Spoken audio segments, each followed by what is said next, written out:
hello' নমস্কাৰ ছাত্ৰ ছাত্ৰীসকল আকৌ আহিলো তোমালোকৰ ওচৰলৈ মই আৰু কেইটামান কোৱেশ্চন লৈ পেলাই গতিকে সকলোকে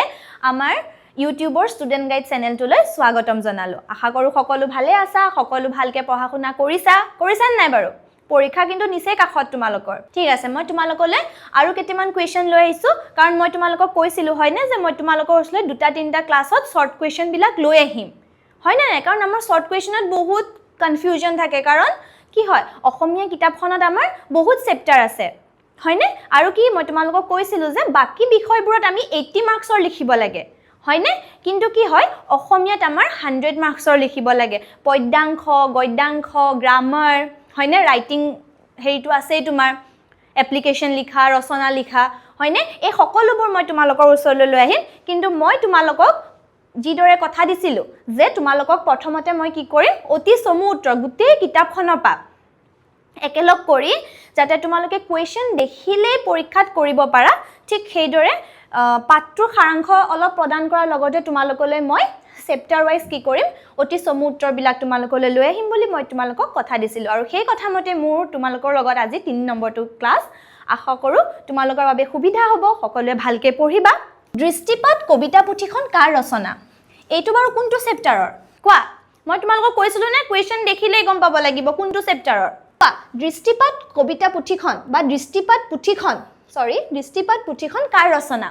এইটো কোনটো চেপ্টাৰৰ ভাৰতৰ বৈচিত্ৰ্যৰ মাজত ঐক্য নামৰ তোমালোকৰ এটা চেপ্টাৰ আছে নে সেই চেপ্টাৰটোৰ পৰা কি হৈছে এই কোৱেশ্চনটো তোমালোকক তুলি দিয়া হৈছে হয় নাই চেপ্টাৰটোৰ লেখক কোন আছিল হেমন্ত কুমাৰ শৰ্মা তোমালোকক মই আগতে কৈছো যে প্ৰত্যেকজন লেখক বা কবিৰ বিষয়ে তোমালোকে পঢ়িবা কাৰণ তাত তোমালোকৰ বহুত শৰ্ট কোৱেশ্চন থাকে কবিজনৰ বিষয়ে পঢ়িবা কবিজনৰ সাহিত্য সৃষ্টিৰ বিষয়ে পঢ়িবা কাৰণ কি হয় পৰীক্ষাত তোমালোকক সুধি দিব যে আমুকজন লেখকে লিখা দুখন কবিতা পুথিৰ নাম লিখা বা আমুক কবিতা পুথি দুখন কোনে লিখিছিল তেতিয়া তোমালোকে কোৱেশ্চনটো দেখিয়ে মনত পৰিব লাগিব নাই কাৰণ এজন কবি বা এজন লেখকটো নাই তোমালোকৰ হয় নে নাই কিতাপখনত বহুত লেখক আছে বহুত কবি আছে হয় নে গতিকে প্ৰত্যেকজন কবিৰ বিষয়ে প্ৰত্যেকজন লেখকৰ বিষয়ে মনত ৰাখিব হলে তোমালোকে কি কৰিব লাগিব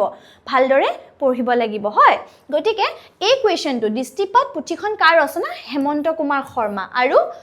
এই কোৱেশ্চনটো তোমাক কোপা তুলি দিয়া হৈছে ভাৰতৰ বৈচিত্ৰ্যৰ মাজত ঐক্য নামৰ পাঠটিৰ পৰা তুলি দিয়া হৈছে ঠিক আছে আমি নেক্সট কোৱেশ্চনলৈ আগবাঢ়িছো পিপলান্ত্ৰী গাঁওখন ক'ত অৱস্থিত পিপলান্ত্ৰী গাঁওখন কোনটো চেপ্টাৰ পৰা তুলি দিয়া হৈছে কোৱা এই পিপলান্ত্ৰী গাঁওখনৰ কথা কোনটো চেপ্টাৰত আছে আমাৰ পোহৰৰ বাটেৰে আগবঢ়া গাঁওখন হয়নে পোহৰৰ বাটেৰে আগবঢ়া গাঁওখনত আমাৰ নাম আছিল যে পিপলান্ত্ৰী এই চেপ্টাৰটোত আমাৰ কি কোৱা হৈছিল খুব ধুনীয়া এটা চেপ্টাৰ যে এখন গাঁও আছিল গাঁওখনৰ নাম আছিল পিপলান্ত্ৰী আৰু গাঁওখন ক'ত আছিল ৰাজস্থানৰ ৰাজধানী জয়পুৰৰ পৰা 350 কিলোমিটাৰ আঁতৰত থকা এখন কি গাঁও হয়নে এই গাঁওখন কি হৈছিল এসময়ত মাৰ্বলৰ খনি আছিল হয়নে নাই যি কাৰণত কি হৈছিল মাৰ্বলৰ খনি আছিল সেইবোৰ খান্দা হয় যাৰ ফলত গাঁওখনৰ বহুত প্ৰদূষণৰ সৃষ্টি হৈছিল ভূগৰ্ভৰ পানী তললৈ গৈছিল গছ-গছনি শুকাই গৈছিল দুৰ্ভিক্ষৰ সৃষ্টি হৈছিল মানুহবিলাক গুচি গৈছিল হয়নে চেপ্টাৰটো মনত পৰিছে নাই তোমালোকৰ তাৰ পাছত কি হৈছিল মানুহ তাত এজন ব্যক্তি আছিল গাঁওখনৰ সেই নামটো আছিল শ্যাম সুন্দৰ পালিৱাল সেই ব্যক্তিজনে কি নৱজাগৰণৰ সৃষ্টি কৰিছিল গাঁওখনত হয়নে কিছুমান আঁচনিৰ জৰিয়তে গছ-গছনি ৰুইছিল হয়নে নাই ঠিক সেইদৰে কি কৰিছিল গাঁওখনত এক নৱজাগৰণৰ সৃষ্টি কৰিছিল গাঁওখনৰ মানুহবোৰৰ মাজত সজাগতাৰ সৃষ্টি কৰিছিল হয়নে পোহৰৰ বাটেৰে আগবঢ়া গাঁওখন আমি পাত্ৰীৰ নামটোৰ পৰাই আমি বুজি পাওঁনে নাই হয়নে যে অন্ধকাৰত থকা গাঁও এখন পোহৰৰ বাটেৰে আগবাঢ়াই গৈছিল হয়নে সেই গাঁওখনৰ কথা কোৱা হৈছে পিপলান্ত্ৰী গাঁও যিখন আছে ৰাজস্থানৰ ৰাজধানী জয়পুৰৰ পৰা 350 কিলোমিটাৰ আঁতৰত মনত থাকিব ওকে নেক্সট কোৱেশ্চন পিপলান্ত্ৰী গাঁওখনক পুনৰ জীয়াই তোলাৰ আঁৰত থকা ব্যক্তিজন দেখিছানে মই অলপ আগত তোমালোকক কৈছিলো নে শ্যাম সুন্দৰ পালিৱাল যিজনে গাঁৱৰ লোকসকলৰ মাজত সজাগতাৰ সৃষ্টি কৰিছিল হয়নে নাই কি কৈছে গাঁওখনক পুনৰ জীয়াই তুলিবলৈ গাঁওখনত কি হৈছিল দুৰ্ভিক্ষৰ সৃষ্টি হৈছিল মানুহবিলাক কি হৈছিল গাঁওখনৰ পৰা প্ৰব্ৰজন কৰি বেলেগলৈ গুচি গৈছিল কাৰণ গাঁওখনত খাবলৈ পানী নোহোৱা হৈছিল গছ-গছনিবোৰ শুকাই গৈছিল হয়নে কিন্তু এই ব্যক্তিজনো প্ৰথমতে সেই গাঁওখনতে আছিলে তেওঁ গুচি গৈছিল কিন্তু গাঁৱৰ মুখ হেৰিব নোৱাৰি পুনৰ তেওঁ গাঁওখনলৈ ঘূৰি আহিছিল হয়নে যেতিয়া তেওঁ গাঁও প্ৰধান হৈছিল তেওঁ নিজৰ ছোৱালীজনীক হেৰুৱাইছিল হয়নে তাৰ পাছত তেওঁ কি আঁচনি লৈছিল কাৰণ গছগছনিবোৰটো গাঁওখনত নোহোৱা হৈ গৈছিল তাৰ পাছত তেওঁ কি আঁচনি কৰিছিল যে প্ৰত্যেকজনী ছোৱালীৰ জন্মৰ নামত কি কৰিব 111টাকে গছপুলি ৰুব মনত ৰাখিবা কেইটাকে প্ৰত্যেকজনী ছোৱালীৰ জন্মৰ বাবদ 111টাকৈ গছপুলি ৰুব এই 111টাকে যে গছপুলি ৰুব কোনখন আঁচনিৰ জৰিয়তে কিৰণ নিধি আঁচনিৰ জৰিয়তে মনত ৰাখিবা এই কুৱেশ্যনটোৰ লগত সংগতি থকা মই তোমালোকক এটা গুৰুত্বপূৰ্ণ প্ৰশ্ন কৈছো এনেধৰণে তোমালোকৰ পৰীক্ষাত আহিব পাৰে যে শ্যাম সুন্দৰ পালিৱালে কোনখন আঁচনিৰ জৰিয়তে গাঁওখনত 111টাকৈ গছপুলি ৰোৱাৰ নিয়ম উলিয়াইছিল হয়নে কিৰণ নিধি আঁচনি কি কিৰণ নিধি আঁচনিৰ জৰিয়তে মনত থাকিব কিৰণ নিধি আঁচনিৰ জৰিয়তে শ্যাম সুন্দৰ পালিৱালে কি কৰিছিল গাঁওখনত সজাগতাৰ সৃষ্টি কৰিছিল হয়নে নাই যে প্ৰত্যেকজনী ছোৱালী সন্তান জন্মৰ নামত কি কৰিছিল 111টাকে গছপুলি ৰোপণ কৰাৰ নিয়ম উলিয়াইছিল হৈছে নেক্সট কুৱেশ্যনলৈ আগবাঢ়িছো আমি থ্ৰী সিষ্টাৰ্ছ গুৰুত্বপূৰ্ণ প্ৰশ্ন পৰীক্ষাত আহিবলগীয়া থ্ৰী সিষ্টাৰ্ছ নামৰ চিনেমাখন কোনে নিৰ্মাণ কৰিছিল মোক এতিয়া তোমালোকে কোৱা কোনটো চেপ্টাৰৰ এইটো কোৱা কোনটো চেপ্টাৰত তোমালোকে পাই আহিছা থ্ৰী সিষ্টাৰ্ছৰ কথাটো থ্ৰী সিষ্টাৰ্ছৰ কথাটো আমাৰ কোনটো চেপ্টাৰত আছে মই অলপ আগত যে পঢ়াইছিলোঁ পোহৰৰ বাটেৰে আগবঢ়া গাঁওখন সেই চেপ্টাৰটো পাই এই কুৱেশ্যনটো কি কৰিছে তোমালোকৰ তুলি দিয়া হৈছে হয় কি কৈছে থ্ৰী সিষ্টাৰ্ছ নামৰ চিনেমাখন কোনে নিৰ্মাণ কৰিছিল হয় কোনে আৰ্জেণ্টিনাৰ এটা দল আহি পেলাই কি কৰিছিল থ্ৰী সিষ্টাৰ নামৰ চিনেমাখন নিৰ্মাণ কৰিছিল মনত থাকিব আমি আগবাঢ়িছো নেক্সট কুৱেশ্যনলৈ চোৱা তোমালোকক মই অলপ আগত কৈছিলোঁ না কবি পৰিচয় বা তোমাৰ লেখকৰ পৰিচয় বা বহুত কুৱেশ্যন থাকে ইয়াত কি দিছে আলোচনী আৰু নজুন কাকতৰ সম্পাদক কোন আছিল কোনটো চেপ্টাৰৰ প্ৰশ্ন এইটো সকলোৱে মনত পেলোৱা মই আৰু কুৱেশ্যন আনিছো এইটো চেপ্টাৰৰ পৰা তোমালোকৰ লাষ্ট ক্লাছতে পঢ়াইছিলোঁ চাগে মই এইটো চেপ্টাৰৰ মই আৰু কুৱেশ্যন তোমালোকক পঢ়াইছোঁ কোৱা এইটো হৈছে সময় পাত্ৰীৰ পৰা তুলি দিয়া হৈছে হয়নে সময় পাত্ৰীৰ লেখক কোন আছিলে নীলমণি ফুকন হয়নে আলোচনী আৰু নজুন কাকতৰ সম্পাদক কোন আছিল নীলমণি ফুকন মনত থাকিব নেক্সট কুৱেশ্যন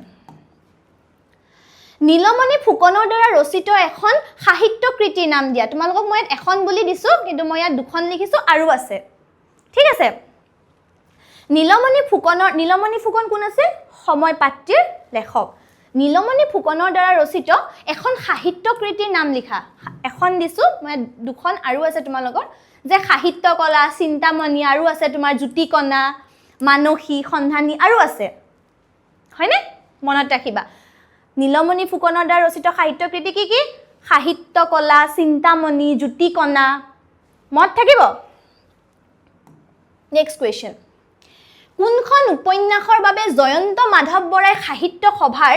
গিৰিধৰ শৰ্মা বঁটা লাভ কৰিছিল গুৰুত্বপূৰ্ণ প্ৰশ্ন গিৰিধৰ শৰ্মা বঁটা একদম পৰীক্ষাত আহিবলগীয়া প্ৰশ্ন কোনটো চেপ্টাৰৰ মই বাৰে প্ৰতি কৈ আছো লেখকৰ নাম তোমালোকে মনত ৰাখিবই লাগিব একদম মনত ৰাখিব লাগিব লেখকৰ নাম চেপ্টাৰ ওয়াইজ লেখকৰ নাম মনত ৰাখিব লাগিব কোনটো চেপ্টাৰ এটো হৈছে তোমালোকৰ অন্ধবিশ্বাস আৰু কুসংস্কাৰ চেপ্টাৰটো হয় তাৰ লেখক কোন আছিল জয়ন্ত মাধৱ বৰা ঠিক আছে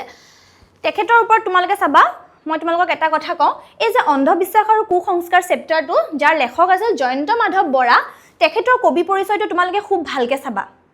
মই সাগে ইয়াত দুটা বা তিনটা কোৱেশ্চন দিছো তোমালোকক কিন্তু সেই চেপ্টাৰটো কবি পৰিচয়টোত বহুত কোৱেশ্চন আছে যেনে তোমালোকৰ কোনখন কবিতা পুথিৰ বাবে সাহিত্য একাডেমী বঁটা পাইছিল তেখেতৰ কোনখন কবিতা পুথিৰ বাবে বহুত কেইটা কুৱেশ্যন আছে ভালকৈ চাবা দেই দিছে যে কোনখন উপন্যাসৰ বাবে জয়ন্ত মাধৱ বৰাই সাহিত্য সভাৰ গিৰিধৰ শৰ্মা বঁটা লাভ কৰিছিল কোনখন অমৃত উপন্যাস মনত থাকিব চাগে 1989 আছিল দেই চনটো 1989 আছিল চাগে তোমালোকে এবাৰ কিতাপত চাবা চনটো 1989 চনত চাগে তেখেতে অমৃত উপন্যাসৰ বাবে গিৰিধৰ শৰ্মা বঁটা পাইছিল চোৱা যেতিয়া তোমালোকে দেখিবা কুৱেশ্যন পেপাৰখনত যে জয়ন্ত মাধৱ বৰুৱাই কোন গিৰিধৰ শৰ্মা বঁটা বুলি যেতিয়া দেখিবা কোনখন উপন্যাসৰ বাবে তেতিয়া অমৃত উপন্যাসৰ কথা মনত পেলাবা এই গিৰিধৰ শৰ্মা বঁটাটো আৰু এই অমৃত উপন্যাস এই দুটা মনত ৰাখিবা কাৰণ এইটো চেপ্টাৰত বহুত এনেকুৱা কুৱেশ্যন আছে তোমালোকে কনফিউজন লাগিব পাৰে মই এইকাৰণে তোমালোকক কৈছো গিৰিধৰ শৰ্মা বঁটা বুলি তোমালোকে যেতিয়াই দেখিবা তেতিয়া অমৃত উপন্যাসৰ কথা মনত পেলাবা ঠিক আছে নেক্সট কুৱেশ্যন কোনখন উপন্যাসৰ বাবে জয়ন্ত মাধৱ বৰাই 2017 চনত এটো 17 চন 17 চনত সাহিত্য একাডেমী বঁটা লাভ কৰিছিল মই কৈছিলো নে এটোত বহুত আছে কুৱেশ্যন কৈছিলো নে চোৱা মই কি কৈছিলো গিৰিধৰ শৰ্মা বঁটা যেতিয়া দেখিবা অমৃত উপন্যাসলৈ মনত পেলাবা ঠিক আছে আৰু 2017 চনত সাহিত্য একাডেমী বঁটা বুলি যেতিয়া দেখিবা তেতিয়া এই মৰিয়া হুলা উপন্যাসখনৰ কথা মনত পেলাবা মৰিয়া হুলা এটো একদম বহুত ইম্পৰ্টেন্ট কুৱেশ্যন দে এটো বহুত ইম্পৰ্টেন্ট কুৱেশ্যন মৰিয়া হুলা মনত ৰাখিবা এটো কোন তোমালোকক সুধিব পাৰে যে জয়ন্ত মাধৱ বৰাই সাহিত্য একাডেমী বঁটা লাভ কৰা এখন উপন্যাসৰ নাম লিখা হয়নে এখন উপন্যাস তেতিয়া কি লিখিবা মৰিয়া হুলা মনত থাকিব নেক্সট কুৱেশ্যনলৈ আগবাঢ়িছো আমি আছে ভাৰতবৰ্ষলৈ অহা এটি সুপ্ৰাচীন গোষ্ঠীৰ নাম কি দ্ৰাবিড় এটো কোনটো চেপ্টাৰৰ প্ৰশ্ন এটো হৈছে ভাৰতৰ বৈচিত্ৰ্যৰ মাজত ঐক্য চেপ্টাৰটোৰ প্ৰশ্ন হয়নে কি দিছে দ্ৰাবিড় গোষ্ঠী এটি সুপ্ৰাচীন গোষ্ঠীৰ নাম কি দ্ৰাবিড় ঠিক আছে নেক্সট কুৱেশ্যন ভাৰতৰ বৈচিত্ৰ্যৰ মাজত ঐক্য চেপ্টাৰটো ভালকৈ চাবা দেই হেতু বহুত গুৰুত্বপূৰ্ণ এটা চেপ্টাৰ মথনি শব্দৰ অৰ্থ কি সো মই তোমালোকক কি কৈছিলো যে যিবিলাক ব্ৰজাৱলী ভাষাত থকা পদ্যাংশ তোমালোকে ভালকৈ চাবা কাৰণ এক্সামত তোমালোকক শব্দাৰ্থ দিব আৰু ক'ব যে এই শব্দাৰ্থটোৰ আধুনিক অসমীয়া শব্দ লিখা হয়নে মই তোমালোকক আগৰ ক্লাছতে কৈছিলো একদম ভালকৈ চাবা